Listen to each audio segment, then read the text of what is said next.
If you have felt that no matter what you try, it is never good enough, and you've gone through the cycle to keep trying, keep trying, keep trying, and it's always disappointing, or others are disappointed in you, this, what I'm about to share in this video, may change your entire life.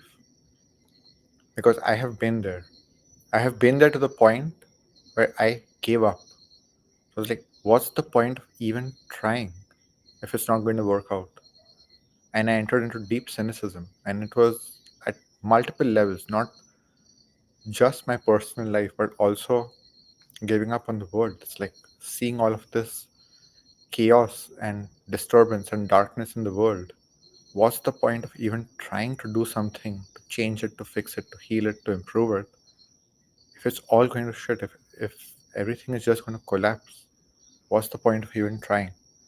This hardcore cynicism is something I have been very familiar with at one point in my life and have worked a lot to come out of it.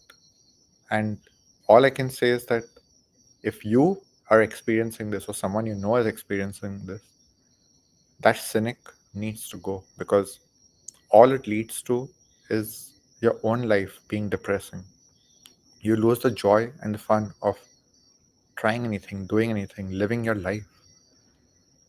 And this is not what's going to change your life. I'm going to tell you why and how you can switch from the cynic within you to something that's a lot more hopeful and optimistic. And the cynic always has this argument of being realistic. But realistic is extremely limited to your experience and your beliefs. What is actually real and realistic, there is no definition for that. We define what is realistic. And if you can just be humble enough to accept that you have defined realistic and realistic can change, it all depends on your perspective of what is realistic. At one point, something felt realistic, and then a disappointment or a series of disappointments led to you changing your definition of realistic. But if you connected to a different level of power, different level of resources, different level of wealth, different level of connections, network, love, beauty, the possibilities change completely. What's realistic for a person who has $1,000 in their bank account and what's realistic for a person who has $1 billion in their bank account is completely different.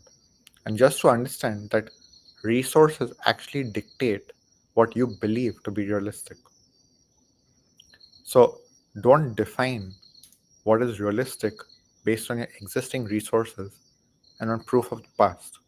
As the first shift, don't say what is realistic based on disappointments of the past, failures of the past, criticisms and judgments from the past. Don't define it based on your past and existing resources. Realistic allows the extent of your imagination because when you say what is realistic, you also define how much you can imagine. So you can say anything is possible, but what is available to me now is limited, and that's fine. You're being real about what's your current scenario, your current circumstances, but you're not limiting on what is possible. And this whole cynicism, expectation management, is about stopping yourself from feeling pain, preventing yourself from feeling pain. And when you do that, you end up not living at all. And that's what I was experiencing when it reached such an extent that my expectation management was don't try at all because it's never going to be good enough and you're going to fail and it's going to be disappointing. So don't even try. What's the point of even trying? Because it's just going to be painful. Until I started breaking through that and realizing that there may be pain along the way, but I'm not playing to fail. I'm playing because I know that there is a way through. And I am determined to do whatever it takes to get to where I want to be, to create the life I want, to put my efforts into shifting the world, not being attached to the result. And this is the second big shift, is that it's not about the outcome. It's about the journey. Did you enjoy the journey? Whether you failed or you succeeded, did you actually enjoy what you did? Because in the long run, the results will fade away. When you die, you will not care about the results. But you will care, did you have a great life? Did you enjoy your life? Did you feel good about yourself for trying? Or did you just have regrets for not trying at all, for giving up, for being disappointed? What's going to matter at the end is, did you play through life? Did you enjoy life? Did you have fun? This is really important. We are raised in a culture where we are brought up through validation and criticism. A lot of us experience this, have experienced this in our childhoods, and may continue to experience this to this day. Is that either you succeed and you get validation, or you fail and you're criticized and judged. And this is what creates a reality of never good enough, because maybe the bar is set in a way that no matter how good you do, it's never good enough. You may have gotten 98.23% in your high school. Why didn't you get 99.23? Why didn't you get 100? Why didn't you get extra credit? Why didn't you get 105? There are some parents and some teachers and some people in our lives who will have this expectation of you can always do better. And they have a great intention. So this is not blaming them or criticizing them or judging them. They just have a good intention because they want you to do the best. They see your potential, they believe in you so much that they know that you could have done even better. And so it is coming from there. So it's not to blame them for breaking you or spoiling you or ruining you and making you feel you're never good enough. That was your interpretation of the experience. Instead of seeing that they are seeing your potential and that you can do better, you felt that you were never good enough. And I'm saying this from experience, from many people in my life, not blaming my parents or anything. It's just like this was a culture, is that I felt it was never good enough. No matter how much effort I put, I did not get the validation. I just got criticism. I just got judgment. And I felt like a failure. And at some point, I decided to just give up. And I started hating the system, resenting the system, education. For me, it was just such a toxic system because everything was being judged on things that were not my innate talents. It was not my way to learn. Even if I had great practical skills, I just could not translate into theory, which required me to repeat exactly what was put in a textbook. And so I acknowledge that I have gifts and I have different ways of expressing them. And for me, success is something completely different. And I started defining success on my terms.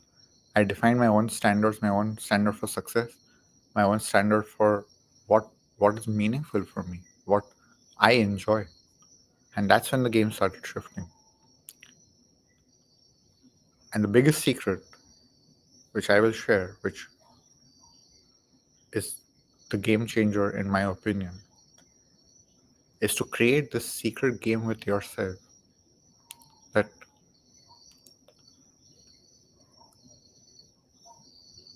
I am not playing this for validation. I am playing this game to have fun.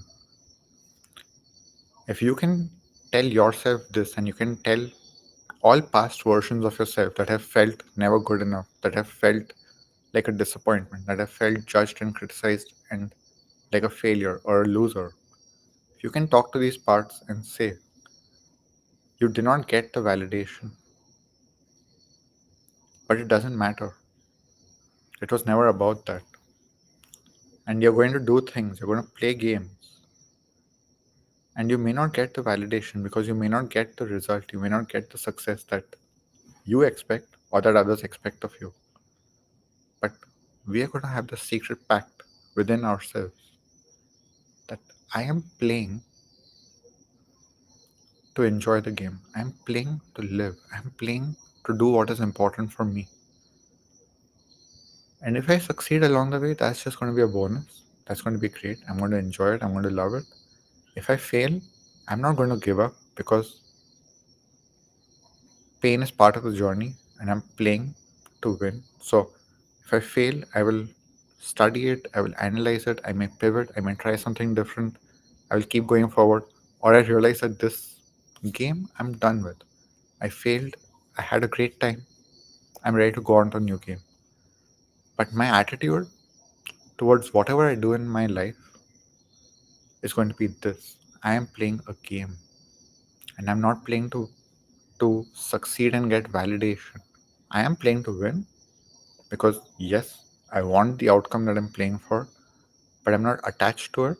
I'm not attached to how it happens, especially that. I'm not attached to a specific plan that has to happen this way. So I'm willing to try different ways. I'm willing to get inspiration that may I may begin in a certain direction, then I realize that going in a slightly different direction will actually get me to where I want to be, or it may take me way further than where I want to be. That completely changes the way you play the game and the outcomes that you have and what you experience, most importantly. Because when we are set on the outcome, because it's all about the validation that we will get from that, usually we become hyper focused on how it is supposed to happen and we create a very specific plan and it has to go exactly according to the plan. And if the plan fails, we feel like a failure and we end up giving up. We feel like a disappointment. We feel it was never good enough.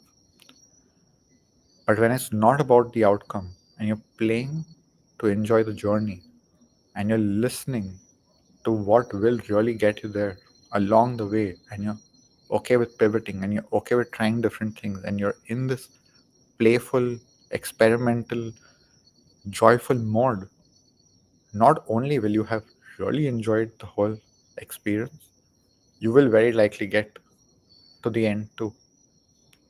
And if you don't, you've really had a great experience in your life and you will have learned many things, and that will give you what you need for the next experience, for the next game, for the next experiment. And at the end of your life, you're going to be really, really happy and fulfilled that you tried everything and you may have failed at some things and you may have succeeded at some things, but you had a really great time. But if your whole game was, I have to win and have to prove that I'm good enough, and you keep failing at that, or you do succeed at that and you have proved you're good enough, and then you have to keep proving that you're better and better and better, and it's all about the validation that you're getting from people, it's going to feel so empty at the end of your life because you realize what was the whole point of it. What have you actually proved? I was good. I was good at what? I was good at succeeding and achieving something, and so what? So what? What does it matter? To whom does this matter? Why is this so important? Why have you made this so important in your life? I don't even believe we choose this. This is so drilled into us. This is so programmed into us. This is made into our priority, but we never chose this as our priority.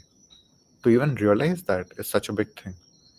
Choose your priorities. What is your priority? Is it to prove something to your dad, to your mom, to your friends, to your colleagues, to the person who has always put you down, to your bully? Are you really going to define your whole life with them? You're literally dedicating your whole life to them when you're doing that. And that's not a good dedication because you're literally doing it to prove to them that you're worthy, that you're good enough. Rather, you can dedicate your life to enjoying yourself, bringing happiness, bringing joy, bringing some kind of goodwill to other people, helping other people. That's going to make you feel so different and take you so much further in life. This whole experience, this whole transformation that I've gone through has happened over the last 11 years on my spiritual journey. And even during my spiritual journey, for a long time, it was about reaching this perfect place of enlightenment so I can prove something to people, refining my gifts more and more and more, and proving that I'm such a great spiritual healer or teacher or whatever it is. And I just realized it was so empty. And I had to do a lot of work to completely redefine what is important for me, what are my values, what are my priorities, what gives me joy, why am I even doing all of this? Because for a long time it was to prove something to some people, and I realized I just don't care. I'm not going to be doing this work for them to prove something to them. Because for a long time it was like, only when I become successful as a spiritual healer, teacher, whatever you want to say, whatever the title is, only then it will have mattered. Only then I can actually feel good about it. But I actually feel great about it every single time that I'm actually doing the work with someone. Whether they're paying me, whether they're not paying me, whether I'm doing this video which is reaching you and others and changing your life, helping you in some way, this gives me joy. I'm not getting paid anything for this, but it means so much to me when I get a comment, when someone shares this. Just yesterday on LinkedIn, the live stream that I did yesterday got shared a lot more than others on LinkedIn, and just made me feel so good that several people, it reached them, they connected, they felt something. Happened on Facebook, I got comments from someone, I get messages. That is what makes me feel good. It's like I did something that helped someone, it changed their life in some way. I am having group sessions. I've been having group sessions every single day for the past month because I was leading this experience called the Wormhole. It was so incredible because so many transformations were happening. That's why I'm doing it, not to prove something of how good I am. It's just this gives me so much joy. And I'm going to feel so fulfilled at the end of my life that I have helped so many people, no matter how many people it ends up being. But I enjoyed what I was doing throughout. And at some point, I started doing it for the right reasons. And I started playing this game with myself that it's not about proving anything. It's just, oh, okay. So you can still hear me, but the lights have gone out. Um, yeah, it's just, yeah, that's bad. So it's just about, I made this deal with myself that I'm doing this to have fun. I'm doing this to have a great time. I'm doing this to help people. I'm doing this to change the world. Whether I have the outer success or not, whether I get the validation or not, I don't even care about it. I'm doing this for me, I'm doing this for others, but not to prove anything. And if you can take this, I'm sure it's going to change your life. If you can start applying this to your life, if you actually start telling yourself, defining your priorities, why you are playing the game, and not making it about the outcome, not making it about the validation. Sure, playing to win, playing for success, but not being attached to it, not being attached to how it happens, just really playing. This is something I'm going to be going much deeper into in the upcoming journey that I'm leading. It's called Encounters with the Divine, and it's a spiritual journey to take you deep into this process to help you to come into insights to transform. So, if you want to sign up, it's free to join. The link is in the description or in my bio, and I would love to see you there. And until then, I would love to hear your comments. I would love if you drop a like, share it with someone, and that's it for today. This is day 33, and I will see you for tomorrow's live stream, day 34 of my 64-day journey. Thank you for joining. Thank you for sharing.